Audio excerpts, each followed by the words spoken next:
చాలాసార్లు మనం ఏడుస్తూ ఉంటే కొందరికి ఎగతాళిగా ఉంటుంది. కొంతమంది అంటుంటారు, నా భార్య ఎప్పుడు ఏడుస్తుంటుందన్నా, దాని మొహం చూడబుద్ధి కావట్లేదు నాకు, ఎప్పుడు ఏడుస్తుంది అంటే ప్రియమైన వాళ్ళరా, ఏదో బాధ ఉంటేనే కదండి ఏడుస్తారు, ఏదో వేదన ఉంటేనే కదండి ఏడుస్తారు.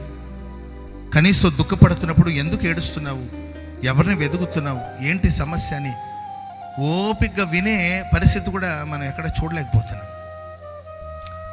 మనిషి కన్నిటికి ఒక్కొక్క కారణం అండి. వాక్యంలో కూడా మనం చదువుతుంటే ఒక్కొక్కరి కన్నిటికి ఒక్కొక్క రకమైన కారణం.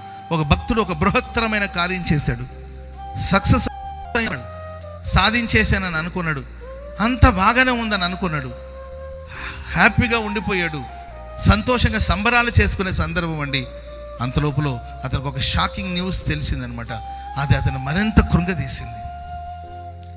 ఆయన ఆరంభించిన పని, ఆయన ప్రారంభించిన పని, ఆయన ప్రయాసమంతా వృధా అయినట్లు, ఆయన కష్టాలంతా కాలువలో కొట్టుకుపోయినట్లు అనిపించింది. ఎందుకంటే దేవుడు ఉన్నతమైన దేవుని యొక్క పిలుపుని, ఏర్పాటును బట్టి, దేవుని యొక్క ఆలోచన బట్టి ఒక వ్యక్తిని ఇశ్రాయేలు ప్రజలకి మొట్టమొదటిగా రాజుగా సౌలును అభిషేకించాడు.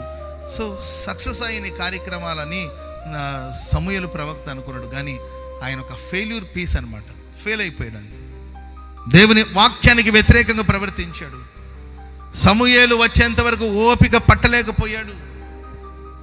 తొందరపాటు నిర్ణయాలు, ఆవేశము, అసూయ, అహంకారము, దేవుని భయం లేదు, మనుషుల భయం. మనుషులకు భయపడతారు కానీ దేవునికి భయపడడు. దైవ భయం లేదు, దైవ సేవకులంటే భయం లేదు, దేవుని భయం లేదు. అహంకారపు ధోరణిలో సాగిపోతున్నాడు. సమూయేలు వచ్చేంత వరకు కూడా వెయిట్ చేయలేకపోయాడు, ఎదురు చూడలేకపోయాడు. సాహసించు, ఏమైనా చేయొచ్చు, ఏదైనా చేయొచ్చు, ఎవరికి ఎందుకు చెప్పాలని సాహసమైన కార్యాలు చేసి తన రాజ్యాన్ని పోగొట్టుకున్నాడు. దేవుడు అతన్ని విసర్జించేశాడు. ఈ విషయాన్ని విని జీర్ణించుకోలేకపోయాడండి. సమూయేలు ప్రవక్త ఏడుస్తున్నాడు, నేను గొప్ప ఉద్దేశంతో కదా చేశాను, ఎందుకు ఇలా ఫెయిల్ అయిపోయింది. ఫెయిల్యూర్ అనేది, ఓటమి అనేది మనిషిని కృంగదీస్తుంది. ఓటమి అని మనం సింపుల్గా చెప్తామేమో. చాలామంది ఈ రాత్రి ఇక్కడ ఓటమి నీడలో కూర్చున్నారేమో, ఏదో సాధించాలనుకుని ఏది సాధించలేని పరిస్థితిలో చతికిల పడిపోయారేమో, ఓటమి నీడలో వేదనతో కూడా మీరు కూర్చున్నారేమో.